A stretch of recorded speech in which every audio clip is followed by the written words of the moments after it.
Uma jornada pela história da segurança e saúde no trabalho. É sobre isso que vamos falar no podcast de hoje com você que está aqui com a gente. Roda a vinheta.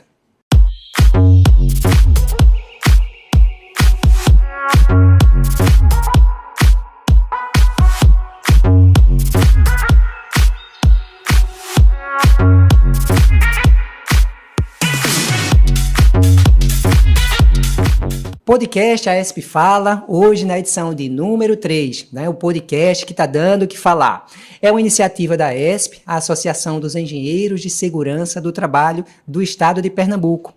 Eu sou Aldenor Marinho, engenheiro de segurança do trabalho, especialista em perícias do trabalho, e hoje vamos falar sobre um tema maravilhoso, que é a história, uma jornada de fato pela história da segurança e saúde no trabalho, com um convidado ilustre, super elegante aqui, o nosso amigo também, o José Hélio Lopes, que trabalhou muito, a vida inteira dedicada à segurança, e à saúde no trabalho, principalmente atuando pela Fundacentro, uma instituição maravilhosa.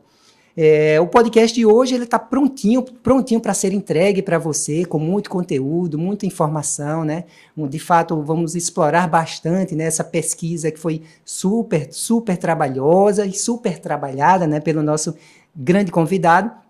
E hoje a gente vai falar um pouco sobre os primeiros registros científicos, da relação entre trabalho e doença, os maiores, eu diria até, os maiores estudiosos no tema, os casos emblemáticos, de acidentes e de doenças no trabalho, que a história tem registrado aqui conosco. E tudo isso, como isso influenciou o cenário atual da segurança e saúde no trabalho. Mas antes, você que é o nosso amigo PREV, o nosso amigo prevencionista, que cuida, que zela pelas questões da segurança e saúde no trabalho, vamos lembrar aqueles nossos 3 compromissos, O primeiro deles, você que está gostando dessa temática, já acha interessante falar um pouco sobre a história da segurança do trabalho no mundo e no Brasil, já dá o nosso like poderoso lá, se inscreve no nosso canal se você ainda não está inscrito. Você que está gostando da ideia de falar sobre isso também, encaminhe esse vídeo já para o seu colega, não precisa encaminhar para todos os seus grupos do WhatsApp, só escolhe aquela pessoa que você acha que vai gostar dessa temática, alguém que é envolvida com a prevenção de acidentes e doenças no trabalho e encaminha para ela também. E por último, e não menos importante, já deixa os comentários, alguma coisa que você acha interessante sobre essa temática, e na hora que você ouvir o nosso convidado aqui, o Hélio, falar sobre algum aspecto que tem a ver com o seu dia a dia no trabalho, tem relação com a sua conduta de prevencionista, achou legal aquela frase, repercute ela, comenta, e isso vai fazer crescer o nosso podcast cada vez mais.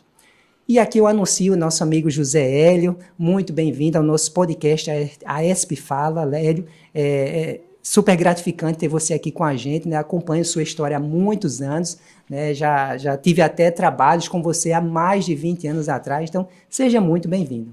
Ô Aldenor, para mim é uma honra, é uma alegria, sobretudo, ter sido convidado para essa brilhante iniciativa da AESP, e estou à disposição aqui para a gente conversar, passar quanto tempo for necessário, viu? Maravilha, maravilha.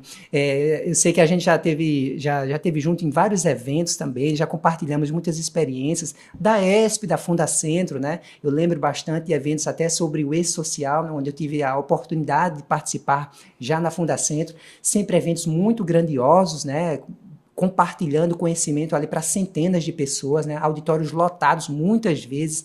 Então é uma história muito grande e você esteve em toda essa parte da história da Fundacentro, principalmente aqui no Norte e Nordeste, A gente vai dividir essa história, da segurança, e saúde no trabalho no mundo e no Brasil em 3 blocos. Nesse primeiro bloco, a gente vai falar um pouco sobre uma introdução, falar um pouquinho sobre a história do Hélio, e do desafio de montar, essa história, essa história no tempo da segurança no trabalho, Hélio.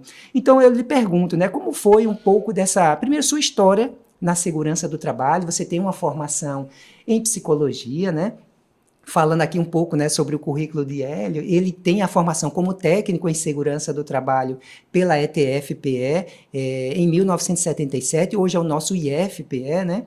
Ele é bacharel em psicologia pela Unicap, a nossa Universidade Católica, em 1983. É educador, né, da Fundacentro, né, aposentado hoje, com 42 anos, para você ter ideia, de serviços à segurança do trabalho.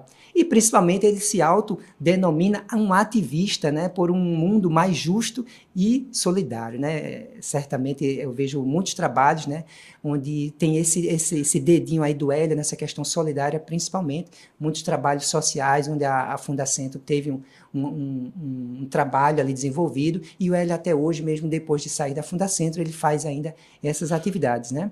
E aí, como foi, Hélio, sua história aí na segurança do trabalho, na saúde do trabalhador? Bem, Aldenor, na verdade, como você anunciou aí, eu fiz meu curso de segurança do trabalho, técnico de segurança do trabalho, na antiga ETF-PE, hoje Escola técnica, né? Escola Técnica da época, Federal de Pernambuco, atual IFPE, e o campus ficava ali no Derby, na Praça do Derby, centro do Recife, né? O curso foi implantado em 1975, graças à iniciativa da doutora Jandira Dantas, uma pioneira, a primeira médica do trabalho do Norte e Nordeste, ela e o irmão também, doutor Joaquim Dantas, né? Que inclusive foi o responsável, ele, pela implantação da Fundacentro aqui em Pernambuco, mas a doutora Jandira, para mim, foi uma grande fonte de inspiração, tá certo? Então, o curso foi iniciado de forma pioneira no Brasil. No Brasil, até então, a Fundacentro realizava os cursos de formação para técnico de segurança de forma, digamos assim, intensiva, um carga horária pequena. A profissão já existia de técnico de segurança? Já existia. Na verdade, a primeira titulação foi inspetor de segurança do trabalho, na década de 70, em 1972, quando já era um inspetor de segurança do trabalho. Depois passou para supervisor. Isso é nível Brasil. Isso é nível Brasil. Passou a ser denominado supervisor de segurança do trabalho e 1986, salvo engano, a gente teve a unificação, a titulação, né, da profissão para técnico de segurança do trabalho. Então, a Escola Técnica Federal de Pernambuco, na época, né, atual IFPE, ela foi pioneira no Brasil na formação, na implantação de um curso técnico de segurança do trabalho, 3 anos, além do estágio profissional. Isso não existia. Então, graças à iniciativa da doutora Jandira Dantas, então, o curso a gente iniciou em 1975, esse ano está fazendo o quê? 50 anos, Aldenor, da implantação do curso técnico de segurança do trabalho aqui em Pernambuco, de forma pioneira no Brasil. Então, depois me formei em psicologia, bacharelado em psicologia pela Universidade Católica, alguns anos depois, 1983, e eu ingressei na Fundacentro, na verdade, em 1978, participando... Poucos anos após sua formação, queira ou não, né? São poucos anos. Exatamente. Na verdade, 1 ano, praticamente, né? Sim. Porque eu me formei em 77, na verdade, né? Então, em 78, eu ingressei participando de um projeto portuário, no Porto do Recife, a gente fazendo um estudo, certo, das condições de trabalho dos estivadores de outras categorias, que o resultado desse estudo, que foi feito em vários portos no Brasil, é que, na verdade, levou a, vamos dizer assim, a formatação da NR 29, tá certo? Certo. Exatamente relativa aos portos, segurança e saúde no trabalho portuário. Então, eu fui efetivado na Fundacentro no ano seguinte, em 1979, e permaneci até me aposentar em agosto de 2020. Como você falou, foram 42 anos de serviço. O tempo passa assim rápido. E a Fundacentro, para mim, foi uma escola, uma verdadeira escola, né? Aprendi muito, né? Me tornei um profissional e agradeço muito a Fundacentro, né? Me conta um pouquinho, Hélio, a gente já viu que o Hélio, ele não só conta a história, né? Ele fez grande parte da história, né, aqui da segurança do trabalho, né? Enfim, né, há 50 anos atrás, você ter uma formação ainda que estava no início, né? E certamente muita coisa mudou de lá para cá, mas a essência não, a essência é a proteção das vidas, né, dos trabalhadores. Hoje a gente ainda tem um super papel do técnico de segurança do trabalho, que vai mudando com o passar dos anos, né, muda um pouco, muda a norma, mas a característica é a mesma, né, de buscar que você tenha um ambiente de trabalho seguro e saudável, né. E assim, você tem toda uma carreira dentro da Fundacentro. Me conta aí, dentro dessa carreira, o que assim, você lembra de mais destaque dentro desse trabalho, dentro da Fundacentro? 42 anos, não é sei se vai dar pra gente, vai haver tempo para a gente contar Me conta aqui. Só, eu digo assim, porque eu vi alguns trabalhos, né, da Fundacentro, e efetivamente você participando, eu me recordo muito daquilo que eu também participei, que eram os canteiros de obra, né, que eu acho que isso foi um marco para mim, né, que vendo os trabalhos da Fundacentro. Quando a gente se conheceu, né? Sim, isso aí a gente está falando aí de 98. A década de 90. Eu entrei nessa história em 98, 2000, por ali, e aí eu vi um trabalho, né, dentro dos canteiros de obra que não existia antes. Você via canteiros de obra sendo remodelados, as áreas de vivência efetivamente sendo para seres humanos, né, compartilharem de uma forma adequada, né, ter um bom convívio. Como foi fala um pouquinho dessa partezinha da história. Esse projeto, na verdade, é chamado Unidade Móvel de Ensino. Isso foi no Brasil inteiro. A Fundacentro lançou em 1987 e disponibilizou para o centro técnico em São Paulo, a nossa sede em São Paulo, e para as unidades regionais, combis, chamadas de unidade móvel de ensino, equipadas com recursos audiovisuais, para a gente ir até os canteiros de obra e realizar palestras. Só que aqui em Pernambuco a gente ampliou a proposta. A gente não ficou restrito apenas à ação educativa com os trabalhadores. A gente primeiro tinha um contato com a direção da empresa, passávamos pelos níveis, uma sensibilização pelos engenheiros, pelos mestres de obra, né? Tá certo? Fazíamos um relatório, tá certo, sobre as condições de trabalho no canteiro, certo? E íamos, com base, já conhecendo o canteiro, fazer ação educativa com os trabalhadores. Muito calcada essa ação educativa na filosofia de Paulo Freire, né? Era onde a gente, inclusive, puxava, a gente já conhecia os canteiros. Os trabalhadores já nos conheciam, porque a gente tinha passado em etapas anteriores, em fases anteriores do projeto, né? E eram momentos assim maravilhosos, né? No final, a gente estabelecia uma nota para aquela empresa em termos do que ela executou naquele relatório que tinha sido apresentado, gerado a partir da avaliação de riscos na época, né? E foi, no caso, particularmente, quando a gente se conheceu, quando houve um contato. Você era engenheiro. Eu acho que eu comecei ainda estagiário. Você é estagiário, né? Isso, aí fui passando, auxiliar de engenharia, depois engenheiro. Pronto. Não sei qual foi o momento aí, exatamente. A gente se conheceu na antiga construtora, acho que pode citar o nome aqui, a L. Priori, né? Claro. Fez um trabalho maravilhoso e houve uma revolução ali, né? Foi. A partir daquele trabalho da gente, a gente teve desdobramentos, inclusive a nível nacional. Prêmios nacionais, inclusive. Isso, o Luiz Priori, na época, né? Que era o dono, foi diretor, ele era o diretor, foi quando ele nos convidou, e a gente conheceu você, Ana Paula, né? Isso. Não é isso? Enfim, e a gente repercutiu esse trabalho, a Unidade Móvel de Ensino, com todas essas fases, não apenas a ação educativa com os trabalhadores, aqui em Pernambuco, em Alagoas, na Paraíba, no Rio Grande do Norte, né? Houve assim, inclusive em Pernambuco até Petrolina, a gente fez trabalhos, né? E foi assim um momento maravilhoso, tá certo? Do ponto de vista, inclusive, de mudanças dos ambientes de trabalho. A gente observava, né? Sim. Que só uma palestra isoladamente ela não permite isso, mas a forma, a metodologia que nós montamos aqui em Pernambuco para a Unidade Móvel de Ensino, ela possibilitou a mudança concreta dos ambientes de trabalho dentro dos canteiros de obra. A gente via isso, né, a partir do momento em que a gente avaliava o antes e o depois, a partir de um relatório que era emitido para a empresa, né, e fazíamos essa avaliação, estabelecendo uma nota para aquele canteiro de obra, né? E foi maravilhoso, né? Agora, a gente tem outros trabalhos até anteriores, né, que eu participei. Claro. Eu trouxe até aqui, Aldenor, mostrando aqui para o pessoal, esse aqui, o Desafio do Salineiro, uma cartilha que foi desenvolvida... 1990. Isso, 1990, a partir de um trabalho realizado no final da década de 80, na extração e industrialização do sal marinho na região salineira lá de Mossoró, do Rio Grande do Norte, Mossoró, Grossos, Areia Branca, né? A gente fez um trabalho lá, isso aqui foi digamos assim, o resultado o resultado desse trabalho de pesquisa, na verdade. Então, a gente realizou... Em quadrinhos, olha. Isso, é uma revista em quadrinhos, na verdade.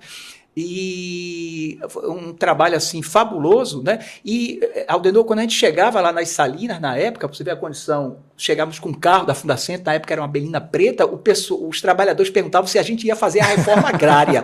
Eu achei assim fantástico, mas foi uma coisa maravilhosa. Isso a gente fez uma capacitação, né, sobre o risco com os trabalhadores e começamos a exatamente conhecer um pouquinho mais essa região. Tem mais aqui na indústria moveleira, no polo moveleiro, em Arapiraca, Alagoas. Né? A gente tem aqui, isso aqui é o número 1, né? Segurança e saúde do trabalhador na indústria de móveis. Pequenas e médias empresas do polo moveleiro de Arapiraca, de Alagoas. Situado provavelmente em Alagoas, né? Já que a Fundacentro Pernambuco ela abrange... ou abrangia pelo menos 6 outros estados da região Nordeste. Né? Então, foram 3 cartilhas, 3 também em forma de história em quadrinhos, 3 números, né? Tá certo? Número 1, 2, e um vídeo, tá certo? Que foi lançado exatamente num grande evento em Arapiraca, reunindo empresários do setor, trabalhadores, né? E esse trabalho de pesquisa, cuja culminância foram esses materiais educativos, né? Essas cartilhas e o vídeo, né? Isso foi uma parceria com o Sereste de Arapiraca, na época a Universidade Federal de Alagoas e o Sebrae. A gente teve sempre a Fundacentro aqui, primou pelo trabalho em parceria. Né? Então, aqui é mais um prof da década... início da década de 2000. Você tem outro aí? Temos outros aqui. O trabalho que eu não poderia deixar de citar, Aldenor, do CPR-PB, o Comitê Permanente Regional sobre Condições e Meio Ambiente de Trabalho na Indústria da Construção da Paraíba.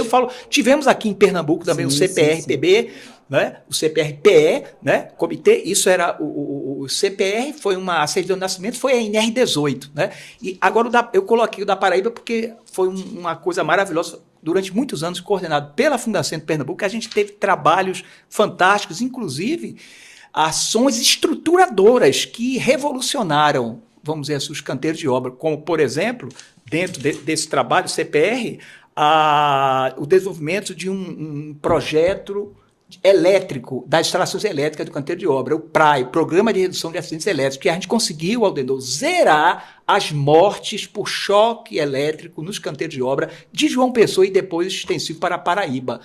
A gente conseguiu uma articulação com a companhia de energia, né? Na antiga Saelpa, hoje é a Energisa, na Paraíba, que ela só liberava a energia do canteiro a partir do momento em que a construtora apresentasse um projeto elétrico com todas as especificações de segurança. Perfeito. Isso foi uma articulação feita pelo CPR-PB. E teve outros, aqui o tempo não vai caber, vários outros assuntos ou ações que foram desenvolvidas pelo CPR e a Fundacentro Pernambuco teve um papel ativo na coordenação desse CPR que reunia várias entidades relacionadas à saúde e segurança. Né? Esse aqui a gente tinha até comentado antes, né? Sim. Foi também um marco histórico. Um diagnóstico. Que a gente já está falando da história, de certa forma. Né? Sim, está antecipando. Fazendo um recorte aqui para Pernambuco, a atuação da Fundacentro, né? Acidente de trabalho na construção civil em Pernambuco, um diagnóstico do ano de 1987. Isso foi um trabalho de pesquisa que a Fundacentro aqui em Pernambuco realizou, e o Sinduscom bancou a impressão a tiragem foram aí, né? 5.000 exemplares. Foi um marco. Para você ter uma ideia, a gente descobriu... Isso rodou o Brasil inteiro, né? No Brasil inteiro. Descobrimos, através das nossas pesquisas, nos arquivos do INSS, na época, através das CATs, onde a gente pegamos esses dados estatísticos, fizemos essa epidemiologia dos acidentes de trabalho, descobrimos, por exemplo, que a maioria dos acidentes do trabalho, inclusive fatais, ocorriam entre 8 e 10 da manhã, que revelava o quê? Um déficit, no caso, em termos de nutricional dos trabalhadores. Isso fez com que a convenção coletiva aqui de Pernambuco passasse a exigir, a partir desses dados que nós identificamos, o café da manhã nos canteiros de obra. Não era obrigatório. Não era obrigatório. Então passou a ter os dois sindicatos, o Marreta, né, e o Sinduscom, pactuaram na convenção incluir uma cláusula obrigando o café da manhã a partir desses dados identificados por essa pesquisa da Fundacentro. Então, a gente teve... Eu falei que a gente ia falar da história aqui, tá? A história está sendo contada. Está sendo contada. A gente fez outra linha, um trabalho com professores, né, da rede da educação básica. Eu fui convidado, tive a maior honra, esse livro aqui é fruto disso, né, de um trabalho de pesquisa exatamente com professores para avaliar as condições de trabalho. E existe aqui no livro descreve isso aqui, foi um dos livros, isso é desenvolvido em vários estados, né? É a análise coletiva de trabalho, que é uma metodologia de análise do trabalho, né? A gente desenvolvia reuniões com professores e eles, a partir de uma pergunta-chave, né? O que é que você faz no seu trabalho? Através de entrevistas, a gente começou a conhecer um pouquinho a realidade dos professores, ou das condições de trabalho dos professores. E houve o lançamento, Aldenor, na época aqui, no Teatro Castro Alves, lotado. Esse livro foi lançado junto com o filme Carregadoras de Sonhos. Lotado de professores, né? A gente ficou nos momentos marcantes. E outras coisas, não sei se a gente vai falando muito. Isso aqui é o Guia Básico de Prevenção de Acidentes em Espaços Confinados. Isso é mais recente. Isso aqui recente. foi Isso eu acompanhei. 2018, você acompanhou. Acompanhei. A partir de um acidente terrível que aconteceu, vitimando 4 trabalhadores rurais no município de Barra de São Miguel, a cerca de 200 quilômetros de João Pessoa, quando eles estavam fazendo a limpeza de uma cacimba. Sim. Morreram exatamente por asfixia, né? O nível de oxigênio no fundo do poço era o quê? Era, se não me engano, 3,5%. É uma atmosfera imediatamente perigosa à vida e à saúde. E foi uma tragédia na pequena cidade. A Fundacentro foi acionada, produzimos esse material, retornamos para o lançamento em abril de 2018 desse material na própria cidade e foi um momento de muita emoção, porque as viúvas, né, os familiares dos acidentados estavam presentes, agradeceram a gente pelo material. A gente foi um momento assim emocionante, né? E aqui exatamente de uma forma bem simples, né, são passadas informações simples, mais didática, né? Com a linguagem do efetiva, trabalhador rural que não tinham CLT, não eram registrados em CLT, morreram exatamente por conta desse trabalho, né, de um espaço confinado, né, na verdade, e nós conseguimos depois, voltamos para Barra de São Miguel algumas vezes para capacitar professores, agentes comunitários de saúde sobre essa temática, trabalho em espaços confinados, né. E aqui, eu estou fazendo um resumo, isso aqui foi praticamente o último trabalho antes de eu me aposentar. A já mais recente foi lançado em junho de 2021, né, o último trabalho pela Fundacentro, Segurança e Saúde dos Trabalhadores nos Serviços de Telecomunicações. Trabalho maravilhoso, né? Aí uma cartilha já com mais detalhes, né? Divididas exatamente para o pessoal que trabalha na rede externa, né? Ou seja, estão sujeitos ao trabalho em espaços confinados, nas galerias, e trabalho em altura em postes.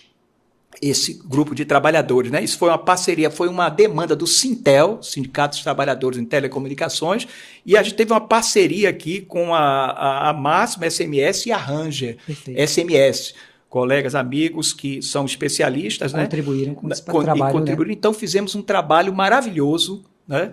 E essa cartilha aqui também teve digamos assim, um impacto muito grande, né? E são informações aí valiosas que foram socializadas, o Sintel socializou com os trabalhadores da rede externa em telecomunicações, né?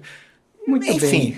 Muito bem. Eu falei que a gente ia conversar muito sobre essa história, já falou um pouco, né, da sua história, né? E para a gente finalizar esse bloco, eu pergunto o que te motivou, né, no final assim, do seu trabalho junto à Fundacentro, contar um pouco dessa história, né, da história da segurança, né, do trabalho, da segurança e saúde no trabalho. Eu sempre fui apaixonado por história, né? E no caso, dentro da Fundacentro, na época quando eu estava ainda na ativa, né, identifiquei a importância de a gente fazer esse retrospecto, né? Porque muito do que a gente tem hoje em saúde e segurança foi resultado do que aconteceu lá atrás. E às vezes... Pois é, aquilo que parece que é óbvio hoje, um café da manhã num canteiro de obras, teve um começo, né? Teve um começo, exatamente. Ou seja, foi uma luta a partir de um trabalho de pesquisa que normalmente parte de uma dor, de um problema, exatamente, né? Para que hoje você tenha uma situação que parece normal, regular e óbvia, né? Isso. Mas não é antes. Não era antes. E muita gente hoje talvez não sabe exatamente como surgiu, o que motivou isso. Então, eu sempre fui apaixonado por isso. Então, fui montando exatamente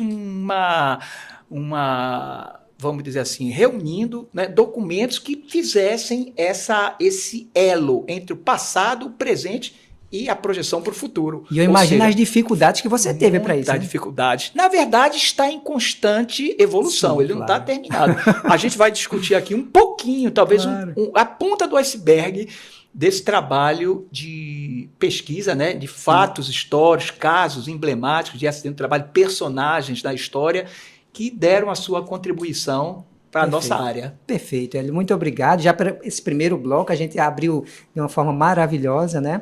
E aí eu deixo aí o recadinho para vocês, né? Vou lembrar, tá? Dá uma curtida, aquela curtida poderosa, se inscreve no canal se ainda não se inscreveu. E você que ainda não é sócio da ESP, vamos lá. Entra no site da ESP, o www.aesp.org.br e tem lá uma aba do Seja Sócio. Nessa Seja Sócio, você pode se inscrever, pode se cadastrar e você vai ter uma série de benefícios por isso, né? Primeiro, valorizar a engenharia de segurança do trabalho, é a primeira coisa, valorizar o trabalho do engenheiro de segurança do trabalho. Depois você vai interagir com muitos colegas e nem precisa ser engenheiro de segurança aqui em Pernambuco, não precisa, nosso estatuto ele não obriga isso, então você pode fazer parte de qualquer parte do Brasil, você vai trabalhar aqui conosco, vai atuar conosco. Temos muitos eventos online, né, muitos eventos à distância como esse, por exemplo, né, esse trabalho que a gente faz, e você vai ter direito a uma série de benefícios, você vai ter um network muito legal, né, junto com nossa galerinha lá do nosso grupo do WhatsApp, da nossa comunidade, e também outros benefícios, entre eles o clube de vantagens da ESP, né, e com isso você vai ter descontos em milhares, literalmente milhares de estabelecimentos comerciais em todo o Brasil. Eu mesmo, a minha anuidade, eu pago só com os meus descontos, né, de ingressos no cinema que eu vou adquirindo com o passar do ano, né? Então a minha anuidade, ela se paga muito facilmente, né? E tem vários outros benefícios, né? Lojas e tudo mais. Então não deixa de ser sócio, você vai ver sua vida mudar nesse aspecto, você vai interagir com muita gente e vai até acelerar. Você que está iniciando também na profissão de engenheiro de segurança, você vai ver como vai otimizar e acelerar sua carreira também com as dicas quentes que nós temos lá todo dia no nosso grupo, tá bom? E com isso a gente finaliza esse primeiro bloco.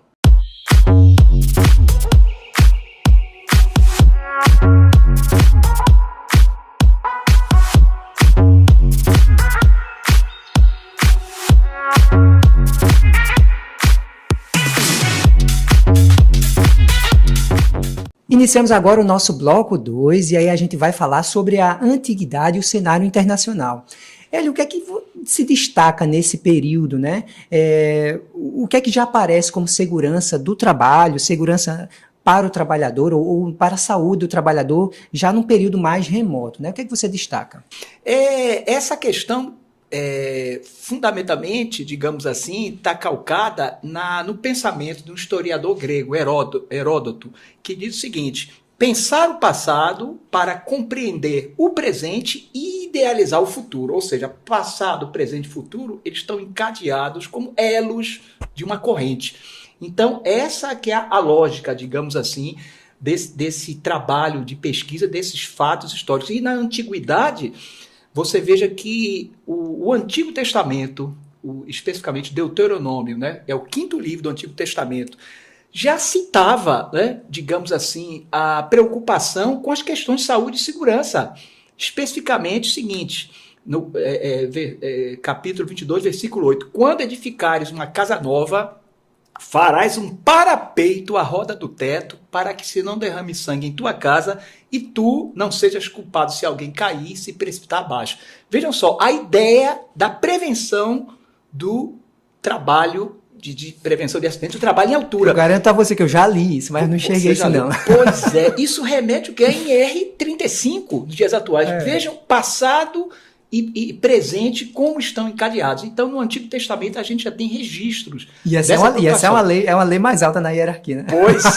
Pois é. O Antigo Testamento, ou seja, essa preocupação na proteção contra a queda de trabalhadores na construção civil, certo? Que ainda hoje é um grande desafio, né? Mas nós tivemos, assim, analisando a antiguidade, o cenário internacional, duas figuras importantes antes de Cristo também. Hipócrates, pai da medicina, que relatou a intoxicação por chumbo em seu livro Ares, Águas e Lugares.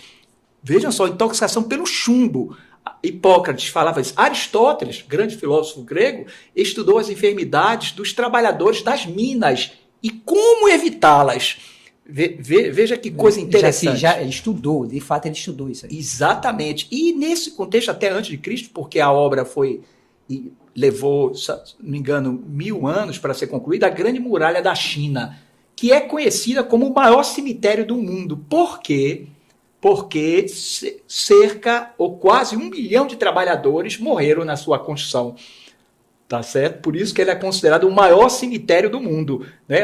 E a Grande Muralha da China é considerada uma das 7 maravilhas do mundo moderno. É a maior obra de engenharia militar da história, mas teve o seu preço do ponto de vista de vidas humanas. Nesse sentido de grandes acidentes, ou você já falou aí, uma obra, né? Uma obra que gerou diversas mortes, né? 1 milhão, quase 1 milhão de trabalhadores. Aí não teve nada, na história, nada parecido com isso, né? Parecido. E você tem outro caso assim, emblemático assim, de acidente desse período, alguma coisa nesse sentido? A gente vai chegar lá. Eu queria só, antes de chegar a esses casos emblemáticos de acidente, falar de alguns estudiosos importantes, pelo menos 5 deles, pesquisadores, já depois de Cristo, né?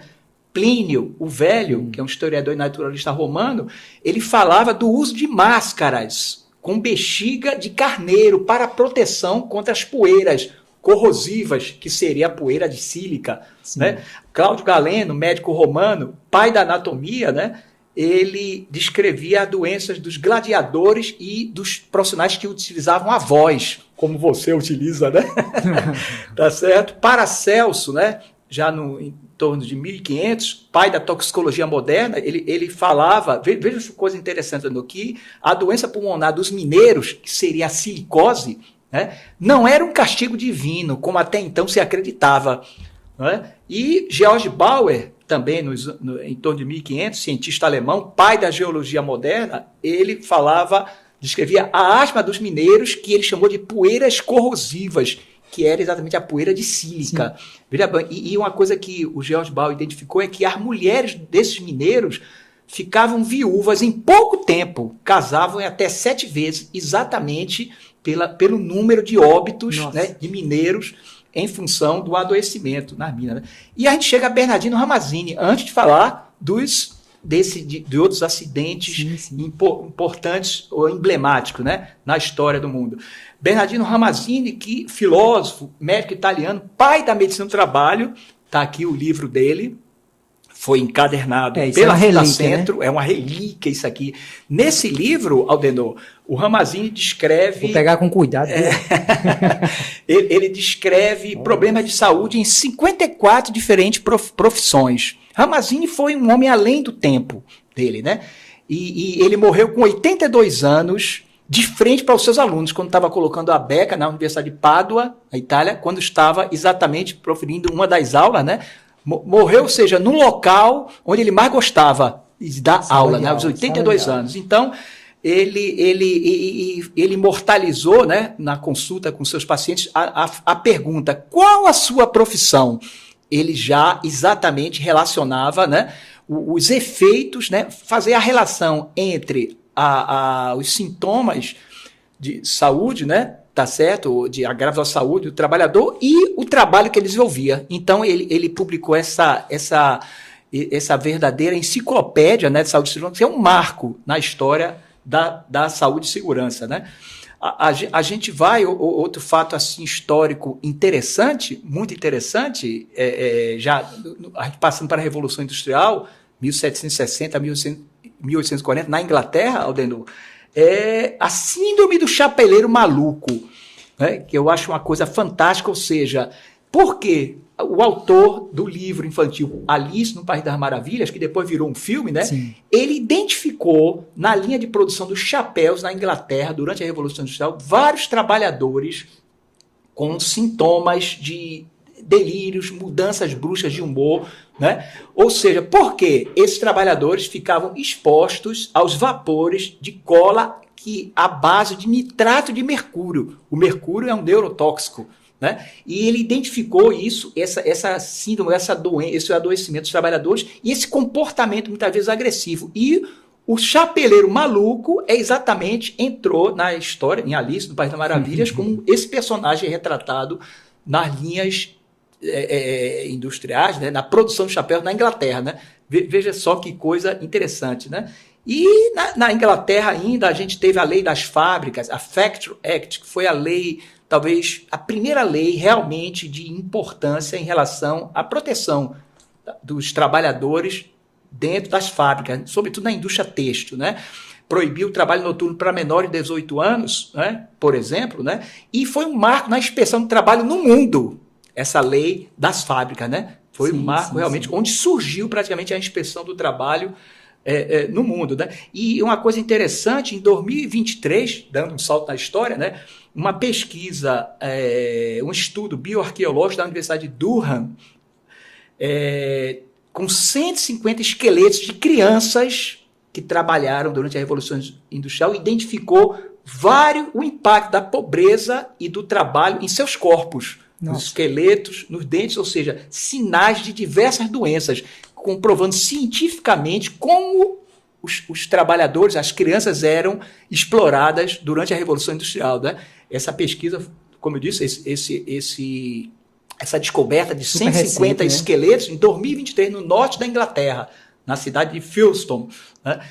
Interessante. Aí passamos para 1 de maio de 1866, Chicago, nos Estados Unidos. Olha só, a dezena de mortos e feridos nos conflitos, uma greve geral pela jornada de 8 horas por dia. Hoje se discute o fim da jornada de 6 por 1, né? Isso. E a melhoria das condições de trabalho. Esse episódio aqui, 1 de maio de 1866, originou o Dia do Trabalhador, que não é Dia do Trabalho, é Dia do Trabalhador, na verdade, né?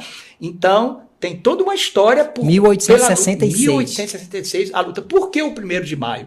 A partir desse movimento aqui, a gente teve, inclusive, os líderes do movimento foram enforcados, né? Alguns se suicidaram, né? Então, a gente tem todo... Aí já fica uma dica para você dos comentários, tá vendo? De onde veio o 1 de maio, Dia do Trabalhador. A gente acabou de contar essa história. Vai lá e comenta, eu sabia, eu não sabia disso. Escreve lá, eu sabia, eu não sabia. E aí a gente avança um pouquinho mais no tempo, vamos para a França, uma cientista polonesa, naturalizada francesa, chamada Marie Curie, certo? Ela nasceu em 1867 e faleceu em 1934. Ela marcou um ponto de virada na ciência, porque os estudos de Marie Curie contribuíram para o desenvolvimento da radioterapia no combate ao câncer, por exemplo, né? No mundo inteiro. E a Marie Curie descobriu 2 novos elementos químicos, o rádio e o polônio. Foi a primeira mulher a ganhar um prêmio Nobel e a única pessoa a ganhar esse prêmio Nobel em 2 áreas do conhecimento, um em física e outro em química, né? A Marie Curie descobriu a radioatividade junto com o marido, Pierre, em Paris, né? E ela morreu, olha a ironia, de aplasia medular, por efeito da prolongada exposição à radiação em suas pesquisas em laboratório. Nossa. E ela também ficou exposta ao raio-x de equipamentos que não eram blindados, em hospitais móveis que foram concebidos por ela durante a Primeira Guerra Mundial. Então, a Marie Curie foi vítima da sua própria descoberta. Veja só, ou seja, ela morreu de uma doença relacionada ao trabalho. Relacionada ao trabalho. E deixou, junto com o marido Pierre, uma contribuição fabulosa para a ciência, no caso, notadamente no campo das ciências nucleares, né? Claro. Então, aí a gente vai um marco na segurança marítima, na história da segurança marítima.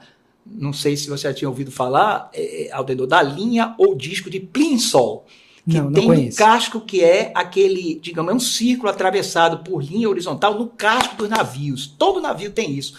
é exatamente que indica, digamos assim, tem relação com o calado do navio, ou seja, que é aquela parte do navio que fica submersa, que vai da quilha dele, a parte de baixo, até a linha d'água em cima. Então, esse disco de Plimsoll indica o quê? O limite máximo de carga que um navio pode suportar em diferentes condições de navegação. Por que Plimsoll? Porque foi uma homenagem a Samuel Plimsoll, que foi o criador desse marco do ponto de vista da segurança marítima, né? Isso é um dado importante, que isso foi em 1876, na Inglaterra, quando foi lançado, identificado essa linha ou disco de Plimsoll, né? Certo? Então a gente passa aqui em 1877, uma lei nos Estados Unidos que exigiu a proteção nas máquinas, lembrando, tempo depois, o quê? Hoje a nossa NR12, não é isso? Surgiu nos Estados Unidos. A encíclica Rerum Novarum do Papa Leão XIII, né? Em 1891, na Itália, que falava das condições dos operários, salário justo, jornada de trabalho, trabalho insalubre, trabalho da mulher, trabalho infantil, trabalho escravo. Essa encíclica Rerum Novarum foi uma fonte de inspiração para a criação do direito do trabalho. Então você vê a antiguidade já construindo o que vem depois, né? Pois é. Tudo está encadeado. Aquilo como Heródoto lá falava, né? O passado, presente e futuro, eles estão encadeados. Indissociável. Não é isso? Então, inclusive na nossa área de saúde e segurança. Passamos pelo norte do Chile, em Iquique, a greve dos mineiros de salitre e de outras categorias. Uma das pautas dessa greve foi o quê? Segurança nos trabalhos perigosos. Uma das pautas. Então, houve um massacre dos grevistas, cerca de 3.000 mortos. Isso foi um fato terrível, né? E foi, inclusive, constituída uma peça musical, anos depois, relatando esse episódio triste, no caso do movimento de trabalhadores no continente, no caso da América do Sul, né? Aí vamos para Nova York, o famoso incêndio de 1911 de uma fábrica de roupas femininas. 129 mulheres imigrantes morreram e 14 homens também morreram. A maioria eram mulheres. As portas dessa fábrica, onde hoje funciona a Universidade de Nova York, tá certo? Eram trancadas para dificultar a saída do local. Isso, né? Lembra muito a questão da Boate Kiss, fazendo essa... Faz a conexão rápida. Essa conexão. Mas, enfim, aí, nessa empresa, né, nessa indústria de roupas femininas, jornadas de 16 horas, de trabalho de 16 horas, né? Baixos salários, assédio sexual das chefias, olha só, naquele tempo, e ambiente altamente insalubre, né? Aí a gente vai para São Petersburgo, na Rússia, a greve de 50.000 operários pelas 8 horas de trabalho por direitos trabalhistas e liberdades democráticas. Aí chegamos em 1919, na Suíça, a criação da OIT, um marco, né, da Organização Internacional do Trabalho. 1936, eu sou um cinéfilo por natureza, né? A gente teve o lançamento do filme Tempos Modernos, Charlie Chaplin. Sim. O Chaplin falava de quê?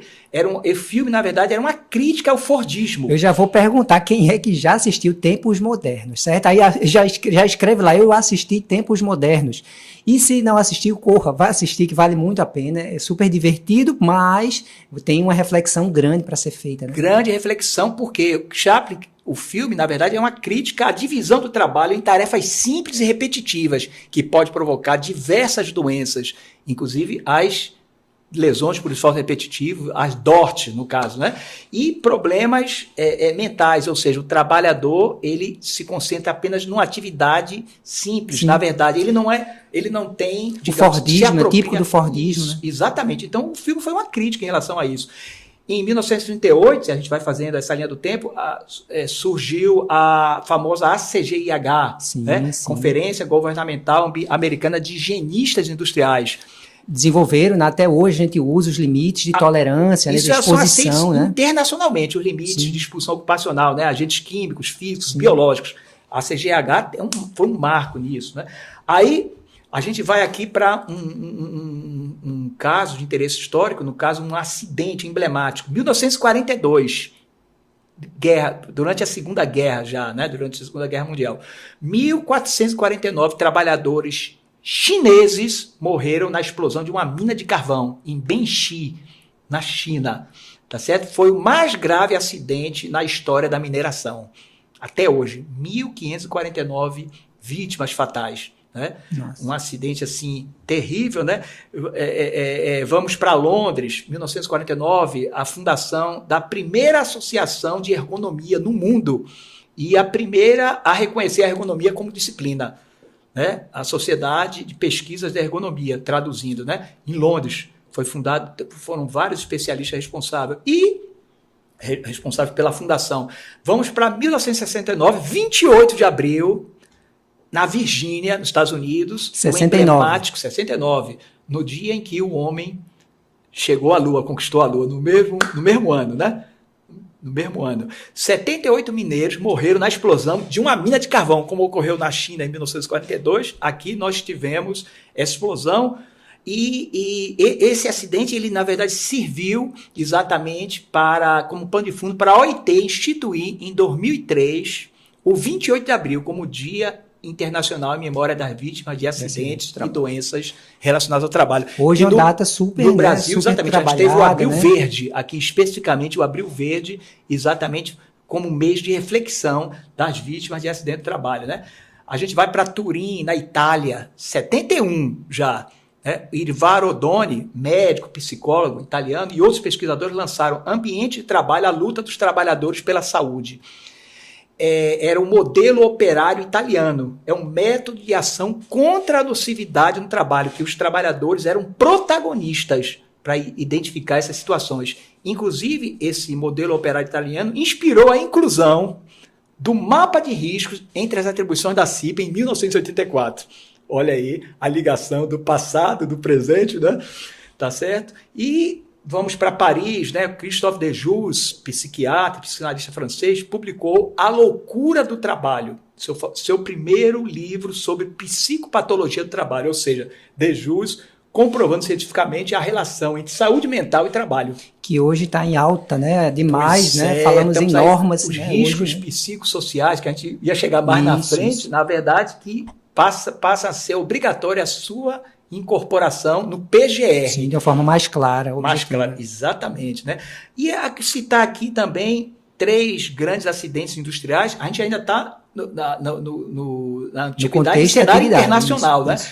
Né? O acidente de Bhopal, na Índia, vazamento das 42 toneladas do gás tóxico isocianato de metila numa fábrica de pesticidas da Union Carbide, né? Extremamente estudado em todos os cursos de gerenciamento de risco. Muito tudo estudado, e inclusive existem documentários, filmes sobre mostrando esse pior desastre industrial da história, 10 a 15 mil mortos nas primeiras horas, cadáveres que a gente não está falando só dos trabalhadores, né? Que isso fique claro, né? Porque é um acidente ampliado, ampliado. Né? Pela convenção da OIT, convenção 172, se eu não me engano, o número fala de acidentes industriais ampliados. Sim. Esse acidente de Bhopal é um característico, talvez tenha sido o primeiro grande acidente ampliado, né? Ou seja, o micro atingindo o macro, né? Então, cadáveres amontoados nas ruas, né? E outra coisa, esse acidente serviu como alerta para o perigo dos agrotóxicos e a importância da gestão de segurança nos processos industriais.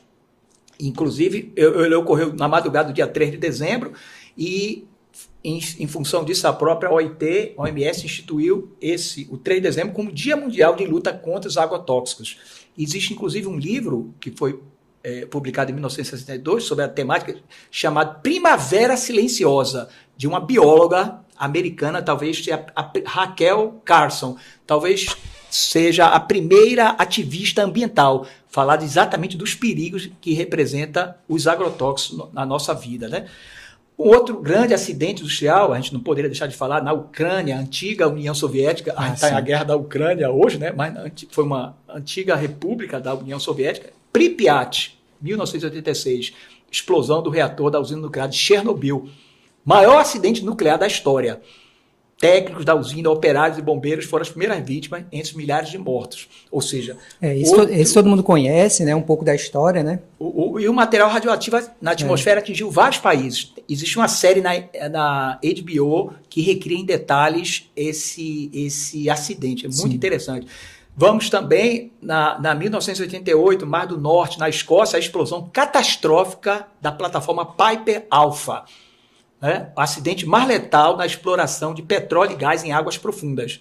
167 trabalhadores morreram, vários corpos permaneceram entre os destroços, né? Existe, inclusive, um monumento em homenagem às vítimas na cidade escocesa de Aberdeen, certo? A história... aí, pronto, é a Convenção 174 da OIT, de 1993, que trata da questão da prevenção de acidentes industriais maiores, né?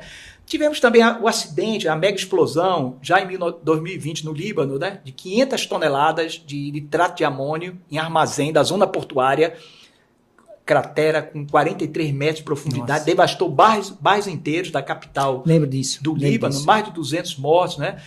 Aí vamos, Convenção 190 da OIT, a primeira convenção internacional sobre violência e assédio no trabalho, tá certo? O assédio é considerado aqui um conjunto de comportamentos que causam ou são suscetíveis de causar dano físico, psicológico, sexual ou econômico, né? E 2022, para a gente encerrar o cenário internacional, a Conferência Internacional do Trabalho, da OIT, incluiu a saúde e segurança entre os princípios e direitos fundamentais no trabalho. Maravilhoso. É muita coisa, né, para a gente contar. A gente falou só só do cenário internacional. Mas é isso aí, né? Foi assim, uma jornada, literalmente. A gente já passou séculos aí, né? E conta muito, né, de como se fundamentou nessa toda a questão de segurança e saúde no trabalho, né? E isso foi só, né, mais um bloco. A gente tem mais um bloco aqui pela frente, né? E se você está gostando, compartilha aí seu vídeo com aquele colega que você entende que é um prevencionista como você, que acompanha esse tipo de conteúdo, né? Essa história, ela não é contada em muitos lugares, eu digo a você, eu posso lhe garantir, e certamente a gente vai aprender muito juntos aqui. Então compartilhe o vídeo, dá o seu like poderoso, né? E vamos participando junto, né, na construção desse podcast. Vamos agora para o último bloco.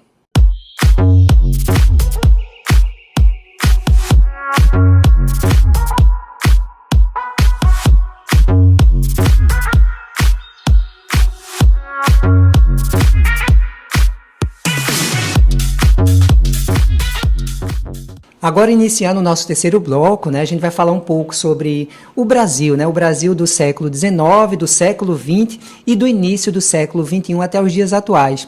Então, eu lhe pergunto, Hélio, como foi essa construção, né, da segurança e saúde no trabalho no Brasil nesse período? É importante até fazer uma observação, Aldenor, que eu estou usando aqui como apoio o notebook, porque sim, são centenas de fatos históricos, personagens que muita informação não daria para contar tudo isso. Por isso que com a riqueza de detalhes que você está fazendo, aqui, obviamente. Com o apoio aqui, o roteiro aqui no computador.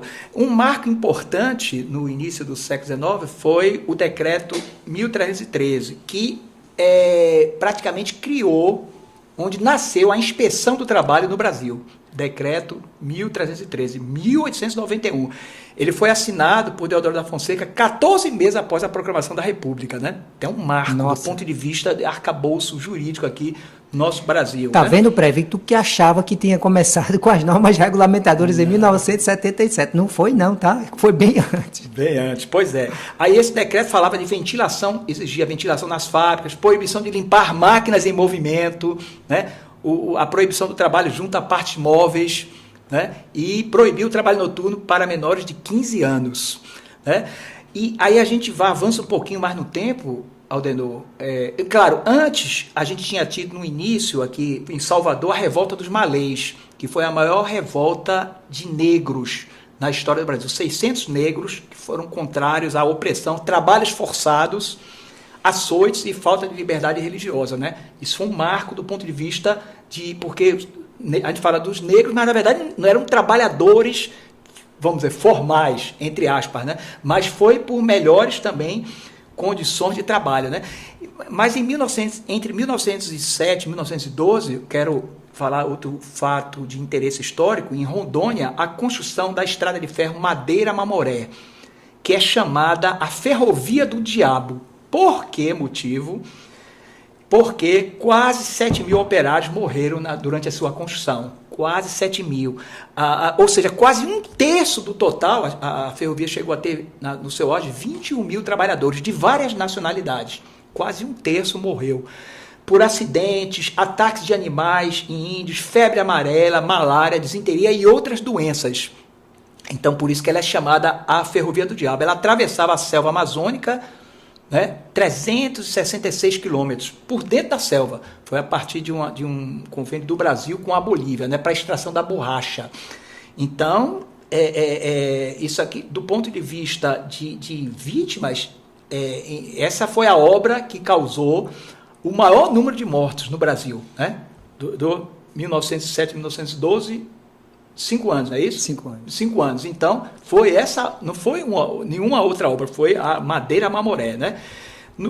A gente teve no Rio de Janeiro, em 1913, o segundo Congresso Operário Brasileiro, e inclusive com relatos dos sindicatos de trabalhadores em fábricas de tecido sobre o pó em suspensão e a péssima higiene no local de trabalho, né?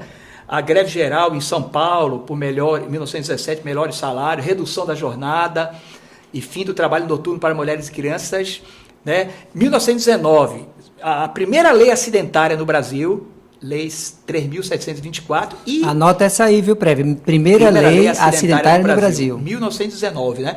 E nesse mesmo ano, no Recife, a greve dos trabalhadores também, contra os baixos salários, jornadas excessivas e falta de higiene nas fábricas. E eu quero aqui fazer um recorte, Adenor. Quem é aqui de Recife, principalmente conhece a fábrica da Torre. Ali, você olhando do outro lado, na outra margem do rio Capibaribe, né, do Parque da Jaqueira, vê a enorme chaminé, né, que ali está exatamente a fábrica da Torre, que funcionou de 1892 a 1982, na margem do rio Capibaribe, e essa fábrica chegou a empregar 1.400 operários.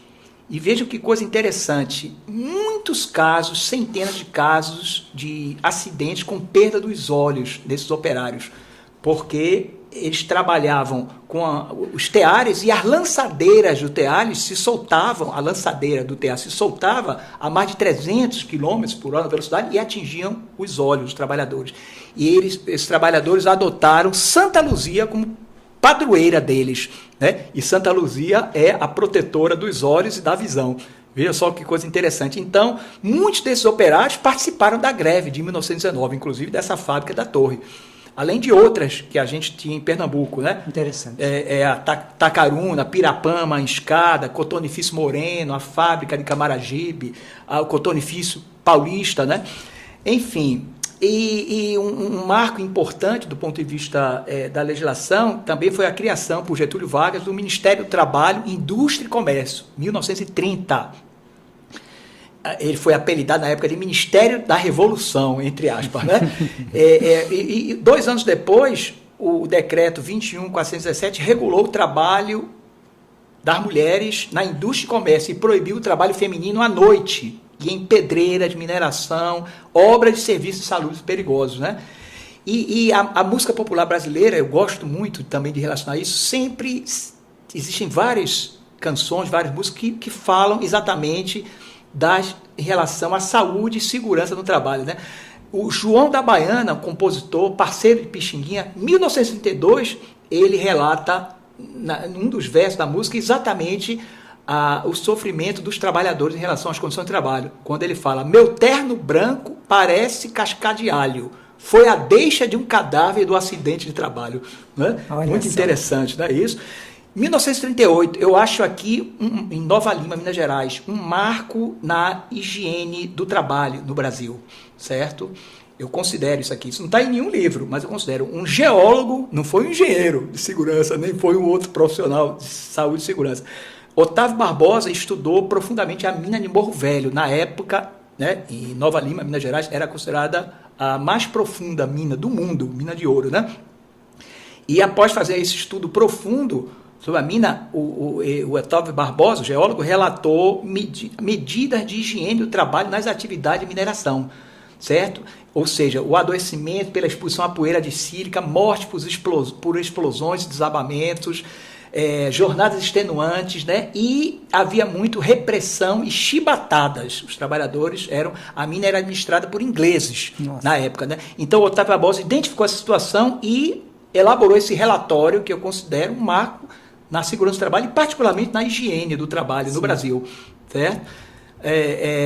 A gente teve 1943, a criação da CLT, né? Sim, um decreto que foi assinado em 1º de maio, Dia do Trabalhador, no estádio do Vasco, em São Januário, assinado por Getúlio Vargas, né? Diante de 40 mil pessoas, 40 mil trabalhadores, a maioria. E já nessa época, 1943, a gente tinha um capítulo sobre higiene, famoso capítulo 5º do título 2º, sobre higiene e segurança do trabalho, determinando já uma série de medidas. Não vai haver tempo para a gente colocar aqui, mas 1944, ou seja, a reforma da Lei de Acidente de Trabalho, considerada a nova Lei de Acidente de Trabalho, e que foi a certidão de nascimento da CIPA, 1944, o artigo 82 do Decreto-Lei 7.036. A nossa CIPA nasceu aqui, que completou o ano passado, Adenor, o quê? 90 anos, é isso? 90 anos. 90 anos. 90 anos. A nossa CIPA, né? Que não surgiu com o nome CIPA, mas era uma comissão obrigatória nas indústrias, na época com mais de 100 trabalhadores. Então, está aí a certidão de nascimento da CIPA. A Fundacentro foi criada em 1966, importante, né? Como a gente já falou aqui, eu sou uma cria da Fundacentro, foi criada em 1966, e um caso... me lembra, fazendo a ligação do passado com o presente. Hipócrates falava lá no chumbo, né, da intoxicação causada pelo chumbo. E de 1960 a 1983 funcionou em Santo Amaro, na região do Recôncavo Baiano, uma fábrica de fabricação de lingote de chumbo, né? E essa fábrica deixou um passivo social, um passivo ambiental terrível. Mais grave caso de contaminação ambiental ocupacional no Brasil pelo chumbo e por outros metais. Toneladas de escória, de gases tóxicos, né? E essa escória dessa empresa, né? Era a Plumbo, chamada de Plumbo, depois mudou o nome, que eu estou esquecido agora, mas a gente teve morte de mais de 900 operários, certo? Por conta da intoxicação, enquanto trabalhava, e anos depois, né, tá certo? E familiares, né? E população intoxicados, né? E o absurdo foi que a escória dessa empresa foi usada durante muito tempo para calçar ruas da cidade, né, usada pela prefeitura, e os filtros contaminados das chaminés da empresa eram usados como tapetes nas casas dos trabalhadores. As pessoas não tinham conhecimento e foram intoxicadas. Inclusive, houve uma denúncia desse caso à Comissão Interamericana de Direitos Humanos. Em 2022, feita por um diretório da área de Direito da Universidade Federal da Bahia. Então, e Caetano Veloso, na famosa música Purificar o Subaé, interpretada por Gal Costa, né? Aliás, por Maria Bethânia, irmã. Caetano Veloso e Maria Bethânia nasceram de Santo Amaro, né? Na música Purificar o Subaé, que é o rio que corta essa cidade, ele falava os riscos que corre essa gente morena, o horror de um progresso vazio, matando os mariscos e os peixes do rio. Olha a música popular novamente aí. Olha só. Falar em 71, Construção de Chico Buarque, que relata exatamente a situação dos trabalhadores da construção civil. Que, na verdade, a construção é a história de um pedreiro em seu último dia de vida, né? Ele beija a mulher, sai para trabalhar e morre por acidente de queda na obra, né, onde trabalhava, né? Aí a gente chega já em 1972, a criação, a certidão de nascimento do SESMIT, né? Portaria 3237, 27 de julho. Daí se celebra como Dia Nacional de Prevenção de Acidente de Trabalho. Sim. Mas quando foi criado o SESMIT só tinha 4 profissionais, um engenheiro de segurança, um médico de trabalho, um inspetor de segurança chamado... na época, o técnico de segurança, e o auxiliar de enfermagem do trabalho. O enfermeiro de trabalho só foi incluído em 1978, ou seja, 6 anos depois, já na NR4, né? Foi interessante. A portaria 3214 de 1972, que foi um marco, aprovou, na época, as 20 normas regulamentadoras de saúde e segurança, né? Um marco também na nossa legislação. A gente vai para 83, Cubatão, em São Paulo, quando iniciou a mobilização sindical contra a intoxicação pelo cancerígeno benzeno.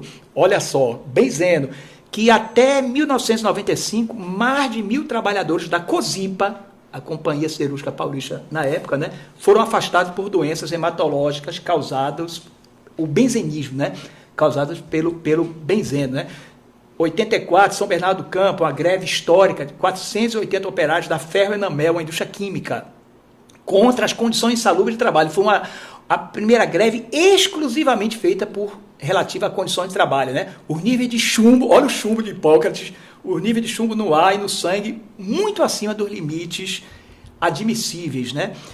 Brasília, 86, tivemos a primeira Conferência Nacional de Saúde do Trabalhador, mais de 500 participantes de todo o Brasil. A Constituição Federal, 88, incluiu lá no artigo 7º, inciso 22, o direito dos trabalhadores urbanos e rurais à redução dos riscos no trabalho por meio de normas de saúde, higiene e segurança. Um marco, sim, né? Sim.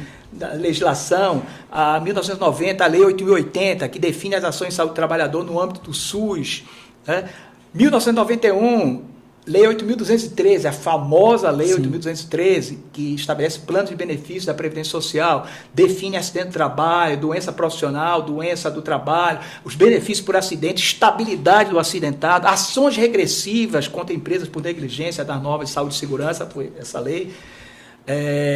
Nós tivemos aqui também, em Pernambuco, especificamente, em 1998, o decreto 20.786, é o Código Sanitário de Pernambuco, capítulo 34, trata da saúde do trabalhador. Muita gente desconhece isso, né? Nosso Código Sanitário. A portaria 1999, a portaria 1339, que listou as doenças relacionadas ao trabalho, e 165 novas doenças foram incluídas pelo Ministério da Saúde em 2023. Ela foi atualizada. Já recente. Certo? E vamos, né, a 2002, a criação da RENAST, a Rede Nacional de Atenção Integral à Saúde dos Trabalhadores, que aqui eu considero a certidão de nascimento dos Serestes, né?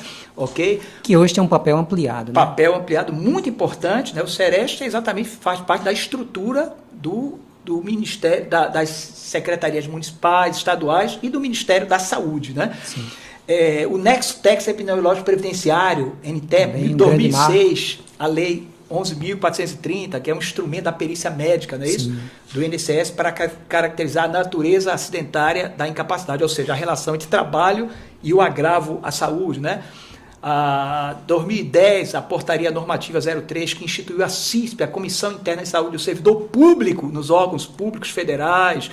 2011, a Política Nacional de Segurança e Saúde no Trabalho, foi um decreto 7.602, assinado pelo Ministério do Trabalho, Saúde e Previdência. Um ano depois, a Portaria 1823, assinada pelo Ministério da Saúde, a Política Nacional de Saúde do Trabalhador e Trabalhadora. Na verdade, temos no Brasil duas políticas que não saíram grande parte do papel, né? A Política Nacional de Segurança e Saúde no Trabalho, dos 3 ministérios, e a Política Nacional de Saúde do Trabalhador e Trabalhadora, do Ministério da Saúde, né?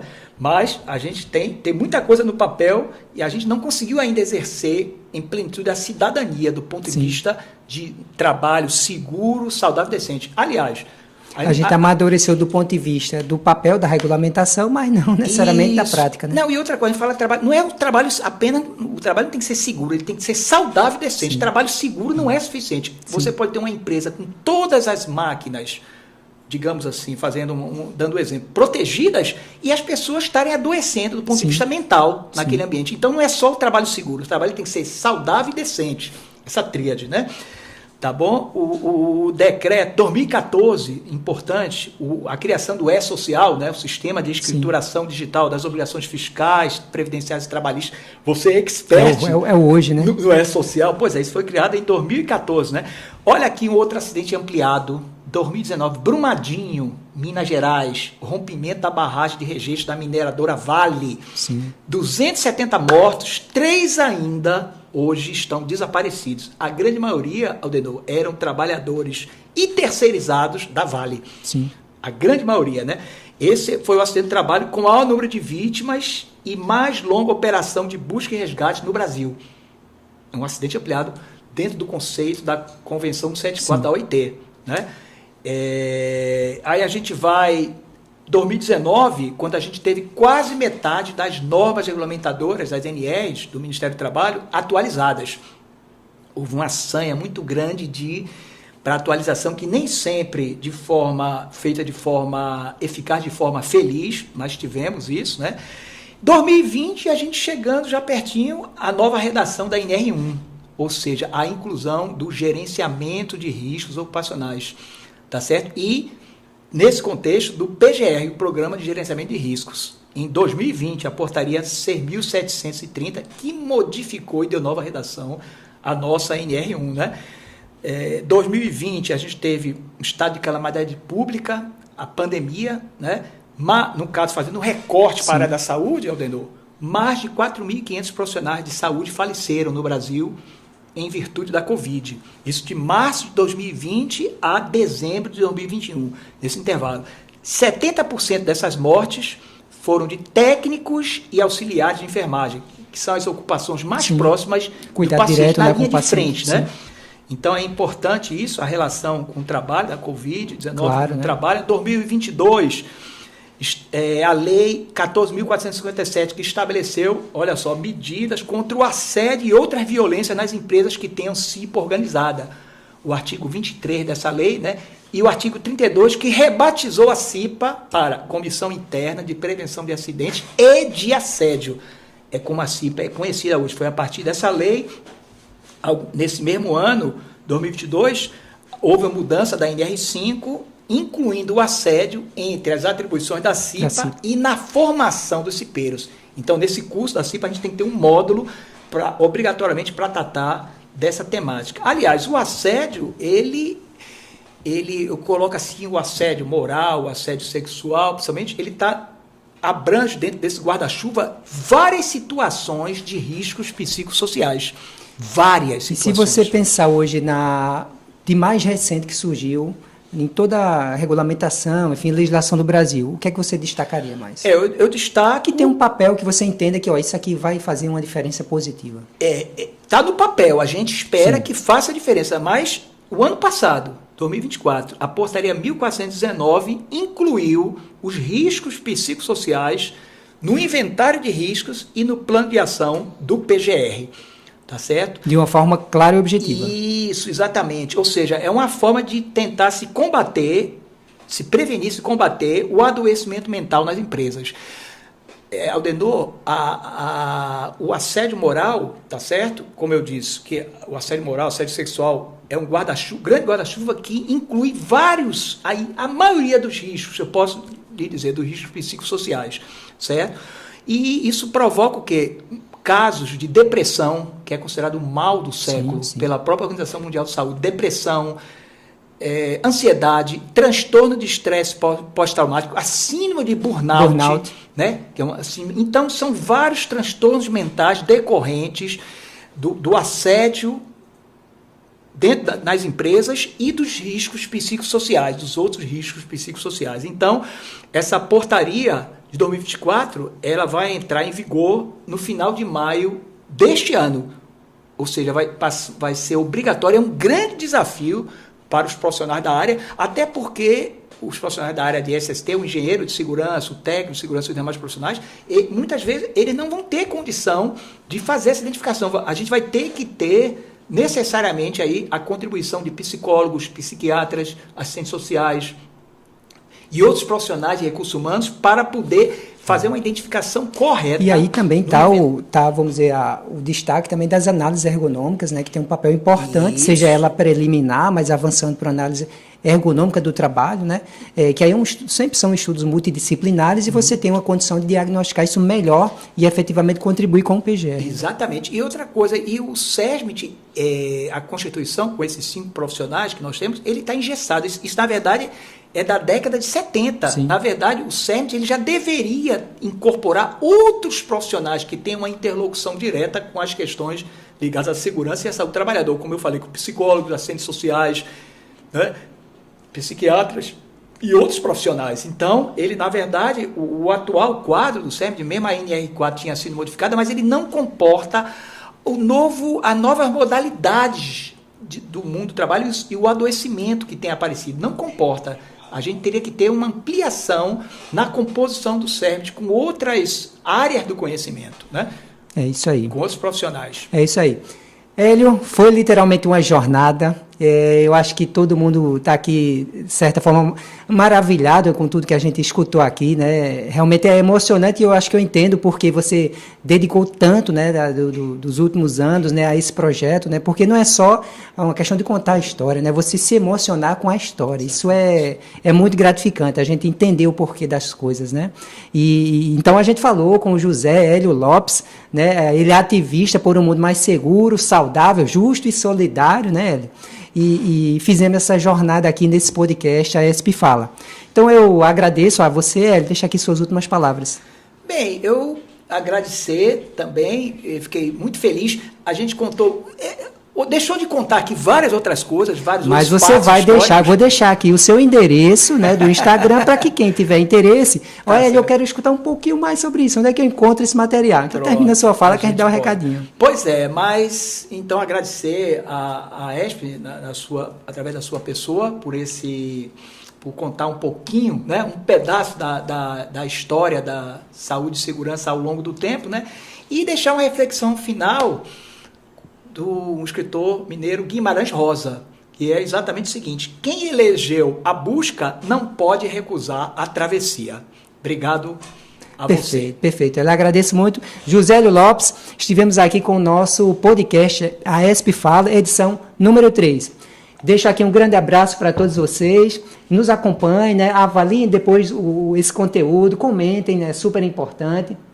Acompanhe os outros episódios, né? Vejam os 2 primeiros episódios, falando sobre perícias trabalhistas na nossa edição número 1, falando sobre tecnologias, né, para a segurança do trabalho na edição número 2, e hoje essa bela jornada, né, sobre a história da segurança e saúde no trabalho. Um grande abraço a todos.